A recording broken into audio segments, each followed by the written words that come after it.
Hello everyone, welcome to my channel @Warren smiley. ఈరోజు మనం ఎన్నో హెల్త్ బెనిఫిట్స్ కలిగి ఉన్న ఉలవ పిండితో ఇడ్లీలోకి చట్నీ కింద ఎలా ప్రిపేర్ చేసుకోవాలో చూసేద్దాం. దానికి కావాల్సిన ఇంగ్రీడియంట్స్ చూసేయండి.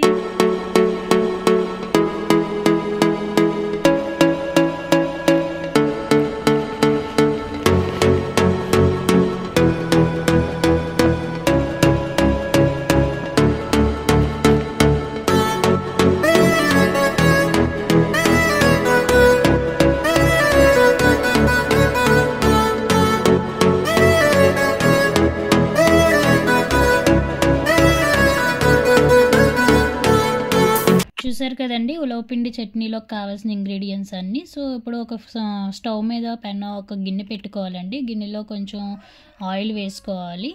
ఆయిల్ హీట్ ఎక్కిన తర్వాత కావలసిన తాలింపు ముక్కలన్నీ వేసుకోవాలండి.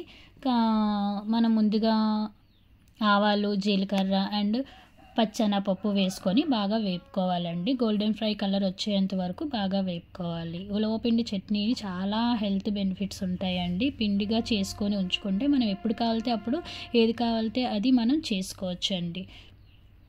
సో ఇవి గోల్డెన్ ఫ్రై కలర్ వచ్చేంత వరకు వేపుకున్నాం కదా, చూసారా ఎలాగ వచ్చినాయో. తర్వాత మనం కొంచెం ఎండుమిరపకాయలు వేసుకోవాలండి. ఎండుమిరపకాయలు వేసుకొని బాగా కలుపుకున్న తర్వాత కరివేపాకు అండ్ గార్లిక్ కూడా వేసుకొని బాగా కలుపుకోవాలండి.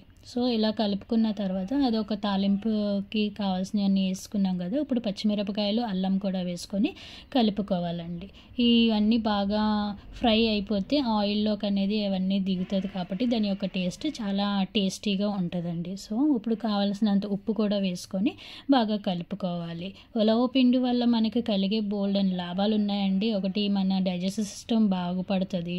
అండ్ మనకి బీపీ ఉన్నా సరే బీపీ కంట్రోల్ చేయడం కూడా బాగా ఉపయోగపడుతుందండి. అండ్ ఇందులో ఐరన్,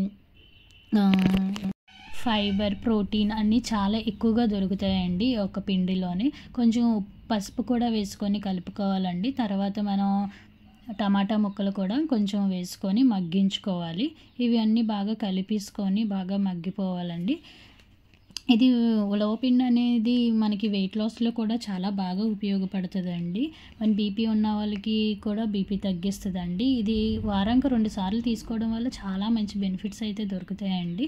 మనం పులుపు కోసం అనేది మామిడికాయ ముక్కలు అనేది వేసుకున్నాం అండి. మీకు కావాలితే చింతపండు కూడా వేసుకోవచ్చు. ఇప్పుడు మామిడికాయ సీజన్ కాబట్టి కొంచెం మామిడికాయ ముక్కలు కూడా వేసుకొని కలుపుకున్నానండి. ఇక్కడ నేను ఉల్లిపాయలు వేయడం మర్చిపోయాను. మీరు టమాటాలకు ముందే ఉల్లిపాయలు వేసి గోల్డెన్ బ్రౌన్ కలర్ వచ్చేంత వరకు వేపుకొని తర్వాత మూత పెట్టేసుకోవాలి. చూసారా, అప్పుడు తర్వాత మూత తీసి ఒకసారి కలుపుకొని, నేను అప్పుడు మర్చిపోయానని చెప్పాను కదా, ఇప్పుడు వేసాను. ఒకసారి కలుపుకొని మళ్ళీ ఒక 5 మినిట్స్ పాటు మూత పెట్టేసుకోవాలండి.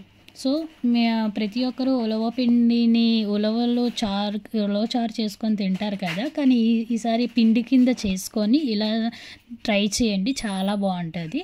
ఈ మీన్ వైల్లో మనం ఉలవ చట్నీకి కావాల్సింది ఉలవ పిండిని వాటర్లో డైల్యూట్ చేసుకుందాము. వాటర్లో కొంచెం పిండి వేసుకొని డైల్యూట్ చేసుకోవాలండి. బాగా కలుపుకొని మరీ థిక్గా కాదు, మరీ పలచగా కాదు, ఒక మాదిరిగా మీరు కలుపుకోండి. ఇప్పుడు వాటర్ అనేది యాడ్ చేసుకోవాలండి. దాంట్లోనే వాటర్ బాగా మరిగిపోవాలి. వాటర్ అనేది బాగా మరగాలన్నమాట. మీకు థిక్ కన్సిస్టెన్సీలో కావాలితే మీరు వాటర్ అనేది తక్కువ వేసుకోండి. మీకు లేదు పల్చగా కావాలి అనుకుంటే మాత్రం వాటర్ అనేది కొంచెం ఎక్కువ వేసుకోండి. థిక్గా కావాలంటే వాటర్ తక్కువ వేసుకోండి, పల్చగా కావాలంటే వాటర్ కొంచెం ఎక్కువగా వేసుకోండి. ఎక్కువగా వేసుకొని బాగా కలుపుకొని ఇప్పుడు టేస్ట్ అది కొంచెం చూసుకోండి. టేస్ట్ అంత బాగున్నది అంటే మూత పెట్టేసుకొని మీరు హై ఫ్లేమ్లో ఒక 2 మినిట్స్ బాగా మరిగించుకోండి. చూసారా, ఇలాగా వాటర్ బబుల్స్ వచ్చి బాగా ఆవిరి వచ్చే విధంగా బాగా మరిగించుకోవాలి. ఇలా మరిగిపోయిన దాన్ని ఒకసారి కలుపుకొని తర్వాత మనం పిండి తయారు చేసి పెట్టుకున్నాం కదండి, వాటర్లో డైల్యూట్ చేసుకొని ఉలవ ఆ పిండిని ఇందులో కలుపుకోవాలండి. గమనించండి, వేడిగా ఉంటుంది కాబట్టి పిండి వేసిన వెంటనే గట్టిపడిపోతుంది. సో మనం పిండి వేసినంతసేపు కలుపుతూనే ఉండాలి. ఇలా కలిపిన పిండిని 1 నిమిషం పాటు సిమ్లో ఉంచుకొని సర్వ్ చేసుకోవడమే. ఎంతో టేస్టీకరమైన, రుచికరమైన, ఎన్నో పోషక విలువలు కలిగిన ఉలవపిండి చట్నీ ఇడ్లీలోకి రెడీ అయిపోయిందండి. సో ఇది ఒక చిన్న దాంట్లో సర్వ్ చేసుకొని మీరు ఇడ్లీలోని ఒకసారి ట్రై చేసి చూడండి. నా వీడియో కానీ మీకు నచ్చినట్లయితే లైక్, షేర్ అండ్ సబ్స్క్రైబ్.